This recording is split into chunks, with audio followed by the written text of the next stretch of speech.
और आदाब। नमस्कार। नमस्कार। हम सब की तरफ से आपका हमारे इस कार्यक्रम में स्वागत है, जिसका नाम है जी हाँ, मैं जानती हूँ आप सबको मेरा इंतजार होगा और इंतजार होगा उन नई नई बातों का जो मैं आपको बताऊंगी। क्या आप जानते हैं 1 नैनोमीटर 1 मीटर की तुलना में इतना छोटा होता है जितना कि पृथ्वी के तुलना में एक अंगूर। तो चलिए मैं अपना वादा निभाती हूँ और आपको बताती हूँ नैनो टेक्नोलॉजी की नई नई उपलब्धियों के बारे में। नैनो टेक्नोलॉजी ने अब निकाला है एक आर्टिफिशियल नाक और अब आप अपनी कार अपने मनपसंद स्पीड से चला सकते हैं, क्योंकि टायर बर्स्ट से जो एक्सीडेंट्स होते हैं वो तो अब होंगे ही नहीं। लेकिन ये सब संभव कैसे होगा? ये सब संभव होगा नेम्स के द्वारा, जो हमारा आज का विषय है। नेम्स यानी कि नैनो इलेक्ट्रोमैकेनिकल सिस्टम। तो चलिए जानते हैं नेम्स के बारे में। नेम्स को जानने के लिए सबसे पहले जरूरी है कि हम ये जानें कि मेम्स क्या है। मेम्स वो छोटी छोटी मशीनें या मशीनों के हिस्से हैं जिसका आकार है 1 माइक्रोमीटर से लेकर 1 मिलीमीटर तक। इनकी सहायता से हम बहुत छोटे स्तर पर यानी माइक्रो और मिलीमीटर के स्तर पर चीजों के फेरबदल और उनको मापने और नापने में सफल होते हैं और इसी स्तर पर नई नई चीजों का निर्माण भी कर सकते हैं। नेम्स यानी नैनो इलेक्ट्रोमैकेनिकल सिस्टम बिल्कुल मेम्स की तरह है। फर्क है तो सिर्फ उनके आकार में, उनके साइज में। मेम्स जहां माइक्रो स्तर पर काम करते हैं, वहीं नेम्स नैनो स्तर पर काम करते हैं और इनका सीधा संबंध नैनो टेक्नोलॉजी से है। हम बात कर रहे हैं उन बड़ी बड़ी उपलब्धियों की जिनका आकार बहुत छोटा है। अब इस छोटी सी मोटर को ही देख लीजिए। इस मोटर के आविष्कार के पीछे भी एक कहानी है। हुआ यूं कि सन 1950 में नोबेल प्राइज विजेता वैज्ञानिक रिचर्ड फेनमैन ने दुनिया को चुनौती दी संसार की सबसे छोटी मोटर बनाने की, 1 इंच के 64वें भाग से भी छोटी मोटर। विलियम मैकलेलन ने ये चुनौती स्वीकारी और दुनिया की सबसे छोटी मोटर बना डाली। इसके लिए इन्होंने ट्वीजर और माइक्रोस्कोप का इस्तेमाल किया था। शायद दुनिया में मेम्स की शुरुआत इस नन्ही मोटर से ही हुई थी। आइए अब मेम्स को जरा विस्तार से जानें। इलेक्ट्रो और मैकेनिकल सिस्टम को एक साथ जोड़कर जो उपकरण बनाए गए, उन्हें नाम दिया गया इलेक्ट्रोमैकेनिकल सिस्टम। पानी का पंप और मोटर इलेक्ट्रोमैकेनिकल सिस्टम है। फिर धीरे धीरे ये मशीनें छोटी होती गईं। इनका आकार माइक्रो स्तर पर पहुंच गया और तब इन्हें नाम दिया गया माइक्रो इलेक्ट्रोमैकेनिकल सिस्टम यानी मेम्स। मेम्स का उदाहरण है एकदम नए मोबाइल फोन में इस्तेमाल होने वाली मोटर। ये मोटर फोन को ठंडा रखने वाले पंखे को चलाती है। बहुत जल्द ऐसा फोन बाजार में आने वाला है। आजकल नए किस्म के एंटीना में भी रेडियो फ्रीक्वेंसी मेम्स स्विचों का प्रयोग किया जाता है। इन एंटीना में अलग अलग कोणों में प्रसारण संभव है। ये विशेषता पहले के एंटीना में नहीं थी। इन रेडियो फ्रीक्वेंसी स्विच वाले एंटीना का प्रयोग उपग्रहों के लिए होता है। मेम्स के बाद अब देखते हैं नेम्स के कमाल। ये दुनिया की सबसे छोटी सिंथेटिक मोटर है।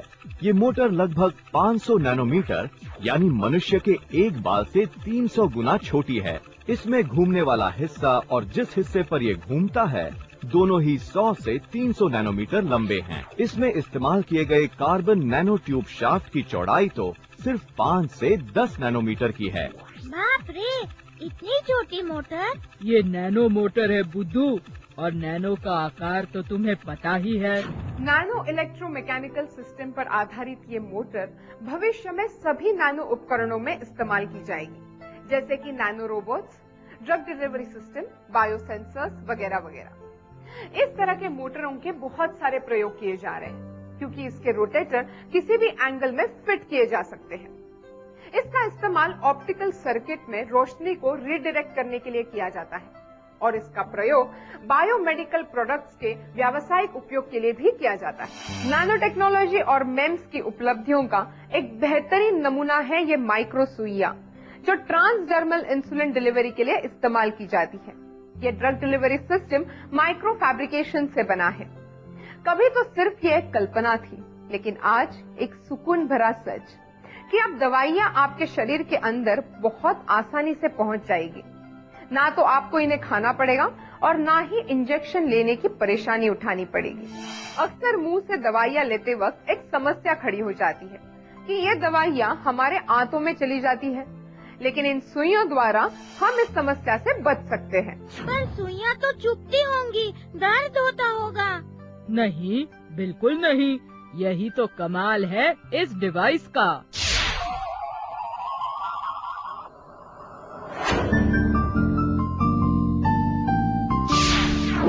नैनो साइंस एंड टेक्नोलॉजी सचमुच में एक इंटरडिसिप्लिनरी या मल्टीडिसिप्लिनरी सब्जेक्ट है।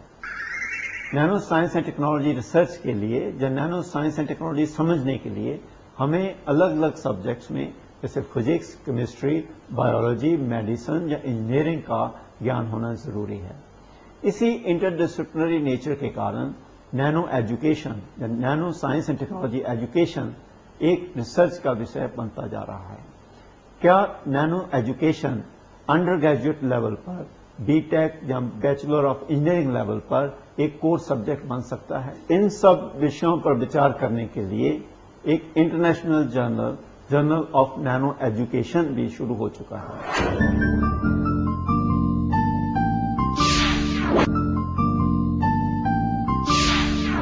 माइक्रो फैब्रिकेशन के द्वारा माइक्रो सुइयों की रचना तैयार की जाती है। सुइयों की यही रचना त्वचा की बाहरी सतह भेद कर दवा को डर्मिस के अंदर कैपिलरीज में प्रवेश करवा देती है। ये एक छोटी सी सुई डीप रिएक्टिव आयन एचिंग प्रक्रिया से बनाई जाती है। ये सुइयां त्वचा में छोटी छोटी नालियां बना देती हैं, जिनके जरिए दवाई शरीर में प्रवेश कर जाती है। इन सुइयों को त्वचा में प्रवेश करवाने के लिए सिर्फ हल्का सा दबाव डालना पड़ता है, इतना हल्का कि जिससे बिल्कुल भी दर्द नहीं होता है। तब तो ये बहुत अच्छी सुइयां हैं, जिनके चुभने से भी दर्द नहीं होता है। इसीलिए ये चिकित्सा के लिए बहुत उपयोगी हैं और इसको एक नहीं कई बार इस्तेमाल किया जा सकता है। और आइए जानते हैं नेम्स के कुछ नए नए उपकरणों के बारे में जो हमारे लिए बहुत काम के हैं। आज तक वैज्ञानिकों ने वजन करने के ऐसे माप तो बनाए थे जिनसे छोटी से छोटी चीज जैसे धूल के कण को तोला जा सके, लेकिन अब शोधकर्ता ऐसे माप बना रहे हैं जिनसे वायरस को तोला जा सके और उनका पता लगाया जा सके। इस नए तरीके से दवाइयों और बायोलॉजिकल हथियारों को भी तोला जा सकेगा। वैज्ञानिकों ने तो अब एक ऐसा नेम्स डिवाइस बनाया है जिससे सिर्फ 10⁻⁻18 ग्राम की वस्तु को तोला जा सके। इस डिवाइस में एक छोटे सिलिकॉन वेफर से बना एक ऑसिलेटिंग कैंटिलीवर होता है, जिसकी लंबाई सिर्फ 4 माइक्रोन होती है और चौड़ाई सिर्फ 500 नैनोमीटर। इसमें जब एक छोटे कण को वेफर पर रखा जाता है तो ये उस फ्रीक्वेंसी को बदल देता है जिस पर वेफर में कंपन पैदा होता है। इस बदलाव का पता लेजर रोशनी के प्रतिबिंब को देखकर लगाया जा सकता है। इसके अलावा अब वैज्ञानिकों ने कैंटिलीवर पर एक खास वायरस के प्रति संवेदनशील एंटीबॉडीज का लेप करके इसी डिवाइस का इस्तेमाल वायरस को खोजने के लिए भी किया है। इसके लिए कैंटिलीवर्स को ऐसे घोल में डुबोया जाता है जिसमें वायरस होते हैं। ये वायरस उस डिवाइस पर चिपक जाते हैं। तब डिवाइस को घोल में से निकालकर उसकी फ्रीक्वेंसी को फिर से मापा जाता है। इनमें संवेदनशीलता बहुत ज्यादा होती है, इसलिए इन पर वायरस को बहुत जल्द ढूंढा और पहचाना जा सकता है। नन्हे वायरसेस को खोजने के लिए नन्हे उपकरण, और अब तो ऐसे नन्हे जासूस बन गए हैं जो समुद्र के अंदर जाकर समुद्र के पोल्यूशन का पता लगा लेते हैं। वैज्ञानिकों ने बहुत ज्यादा प्रदूषित समुद्री इलाकों पर नजर रखने के लिए एक तरीका खोज निकाला है। उन्होंने बहुत छोटे माइक्रोस्कोपिक रोबोट्स का निर्माण किया है जो समुद्र की गहराई में छुपे खतरनाक माइक्रो ऑर्गेनिजम्स को ढूंढ निकालेंगे। शोधकर्ता अब ऐसे रोबोट बना रहे हैं जो समुद्र के पानी में घूमेंगे, महसूस करेंगे और बाहर से संपर्क भी रखेंगे। इसमें 1 अरब रोबोट्स को मिलाने के लिए एल्गोरिदम की जरूरत होगी। ये सारे के सारे रोबोट जो पानी में भेजे जाएंगे, उनका संपर्क कंप्यूटरों से होगा और कंप्यूटरों पर भेजे गए संकेतों के जरिए हम ये जान जाएंगे कि समुद्र के अंदर क्या हो रहा है और इस तरह से प्रदूषण पर नियंत्रण रख पाएंगे। प्रदूषण के बाद अब बारी आती है सुरक्षा की, और इसमें भी नेम्स ने हमारी मदद की है। खास तौर से ट्रैवलिंग और ड्राइविंग करते समय हमारी फिक्र दूर कर दी है। अब कार चलाते समय ना तो एक्सीडेंट का डर और ना ही चोट लगने का खतरा, और इसका भी श्रेय जाता है वही हमारे नेम्स सेंसर एक्चुएटर्स को। ये एक चमत्कारिक उपकरण है। इसमें सेंसर का काम है एक समस्या का पता लगाना और एक्चुएटर को उसकी सूचना देना।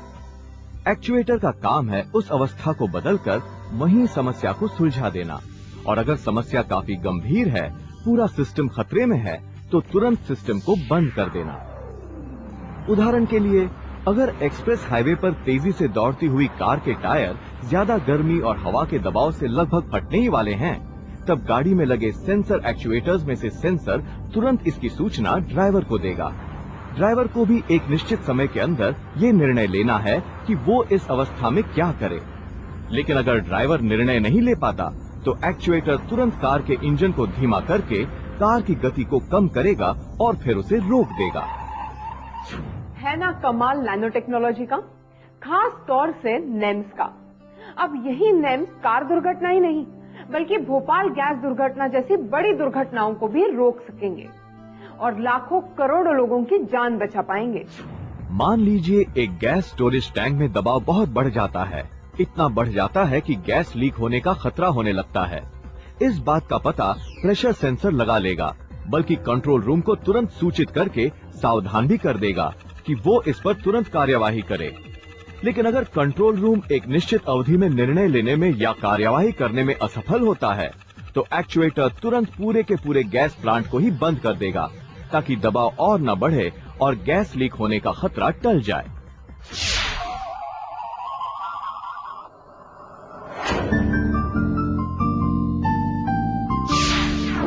भारत के अलग अलग संस्थानों में नैनो साइंस एंड टेक्नोलॉजी को अलग अलग तरीकों से पढ़ाया जा रहा है। अगर हम इंडियन इंस्टीट्यूट ऑफ टेक्नोलॉजी की एग्जांपल लें, तो आईआईटी दिल्ली में नैनो साइंस एंड टेक्नोलॉजी पढ़ाने के लिए एक माइनर एरिया स्कीम शुरू की गई है। इस माइनर एरिया स्कीम में बैचलर ऑफ टेक्नोलॉजी के सभी स्टूडेंट अपने कोर सब्जेक्ट्स के साथ साथ नैनो साइंस एंड टेक्नोलॉजी के सब्जेक्ट्स को भी पढ़ सकते हैं। आईआईटी बॉम्बे में master of nano science programme शुरू किया गया है। ये programme bachelor of technology engineering physics के स्टूडेंट ले सकते हैं।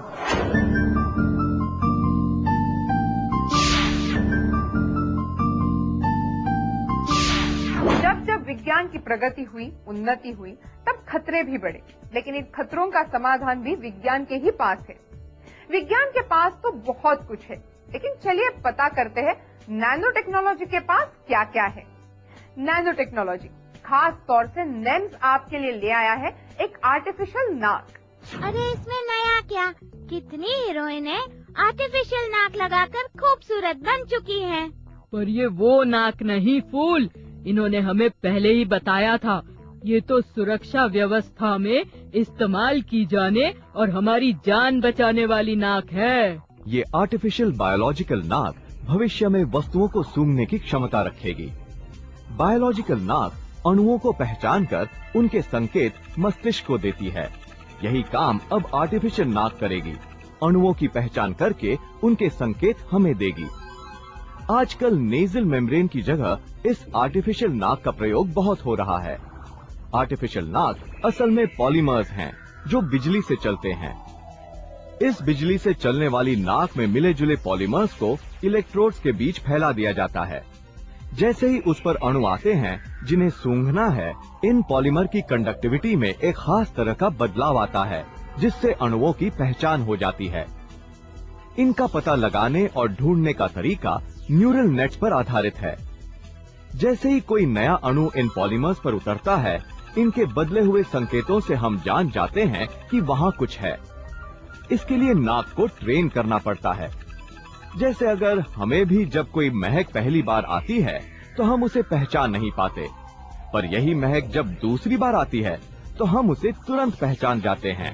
यही बात आर्टिफिशियल नाक में उसके इलेक्ट्रॉनिक गुण कहलाती है, और पॉलीमर अणुओं के इलेक्ट्रॉनिक गुण ही इलेक्ट्रॉनिक नाक का आधार है। और अब इस आर्टिफिशियल नाक का प्रयोग सीक्रेट सेंसर्स में किया जाएगा। जी हाँ, सीक्रेट सेंसर नैनो टेक्नोलॉजी का एक ऐसा कारनामा है जो गैस के अणुओं को पकड़कर हमारी सुरक्षा व्यवस्था को मजबूत करेगा। तो चलिए देखते हैं ये सीक्रेट सेंसर कैसा है। वैज्ञानिकों ने मधुमक्खी के छत्ते जैसा बहुत ही पतला छत्ता विकसित किया है। एक ऐसी झिल्ली जिसमें नैनो आकार के बहुत से छोटे छोटे छेद हैं। ये छेद अत्यंत छोटे हैं और साथ ही बहुत पास पास हैं, इतने पास कि गैस के अणु उन तक जाते ही उनमें फंस जाए। इस झिल्ली के इस्तेमाल से जो नया सेंसर बनाया गया है उसका आकार एक सेल फोन से ज्यादा बड़ा नहीं है। ये सेंसर्स अब हवाई अड्डों, रेलवे स्टेशनों और सबवेज पर छिपाए जा सकते हैं। सेंसर के भीतर झिल्ली के नीचे धातु की गर्म पट्टी अणुओं को एक छोटे डिटेक्टर पर छोड़ देती है ताकि तुरंत इनके बारे में ज्यादा से ज्यादा जानकारी प्राप्त हो सके। ये पूरी की पूरी प्रक्रिया 1 सेकंड से भी कम समय में हो जाती है। अगर कोई आतंकवादी विस्फोटक ले जा रहा है तो उसकी गंध को सेंसर्स तुरंत पहचान लेंगे।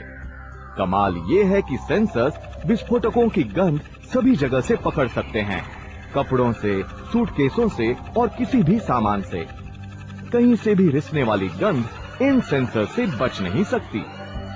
आपने बम निरोधक दस्तों के साथ चलने वाले स्निफर डॉग्स के बारे में तो सुना ही होगा, जो एयरपोर्ट जैसी जगह को सुरक्षा देते हैं।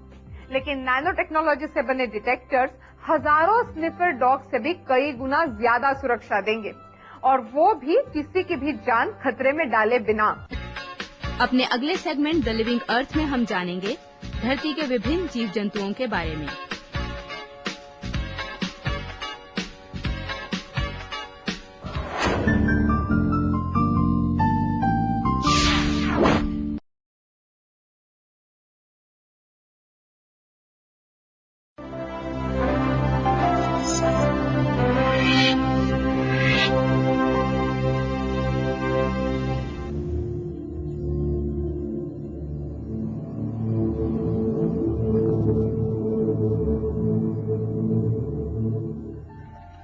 हम में से ज्यादातर लोग मछली से परिचित हैं। ये सुरमई, गहरे सुरमई या रुपहले रंग की होती है। लेकिन वैज्ञानिकों ने समुद्र की जलराशि के नीचे कुछ बेहद चमकदार और शानदार रंग ढूंढ निकाले हैं, और ये रंग हैं मछलियों के। यहां हजारों रंगों, आकारों और प्रकारों की मछलियां मिलती हैं, मगर इनका मकसद एक ही है। रंग को जीवित रहने की तकनीक के रूप में इस्तेमाल किया जाता है। यह अपने बचाव और शिकार को पकड़ने दोनों ही काम आता है।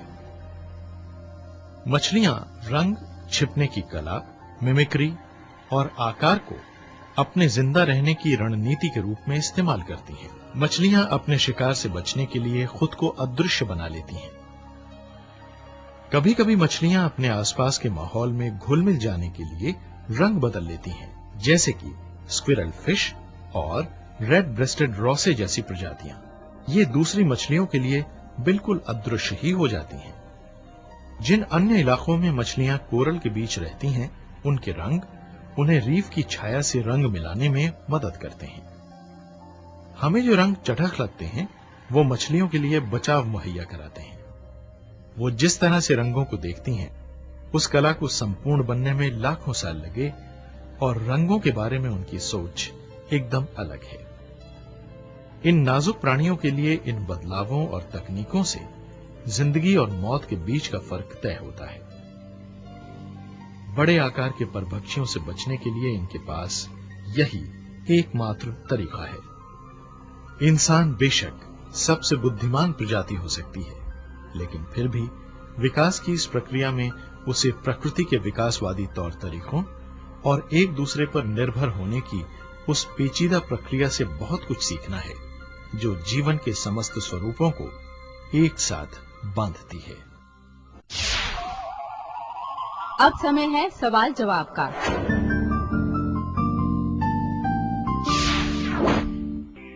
कॉन्टेस्ट नंबर 1 में पूछे गए प्रश्न का सही जवाब है, और इसका सही उत्तर भेजने वाले 5 विजेताओं के नाम इस प्रकार हैं। प्रतीक घोटकर वर्धा महाराष्ट्र से, संदीप नागर अहमदाबाद गुजरात से, मलिक छवारे वर्धा महाराष्ट्र से, साईदीप शंभू भोसले वारदेस गोवा से और आयुष आर्या हावड़ा पश्चिम बंगाल से।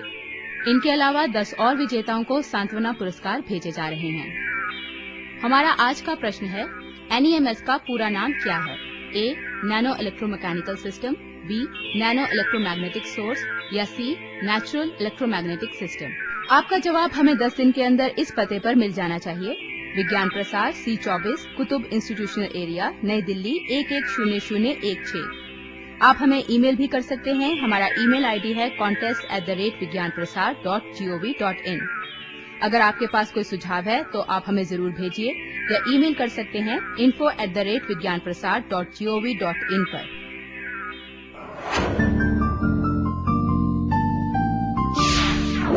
सुरक्षा अधिकारियों के सहायता के लिए नैनो टेक्नोलॉजी ने, खास तौर से नेम्स ने तो अपना योगदान दे दिया। अब आप भी मुझे एक चीज दे दीजिए, इजाजत, क्योंकि वक्त मेरे कानों में कुछ कह रहा है।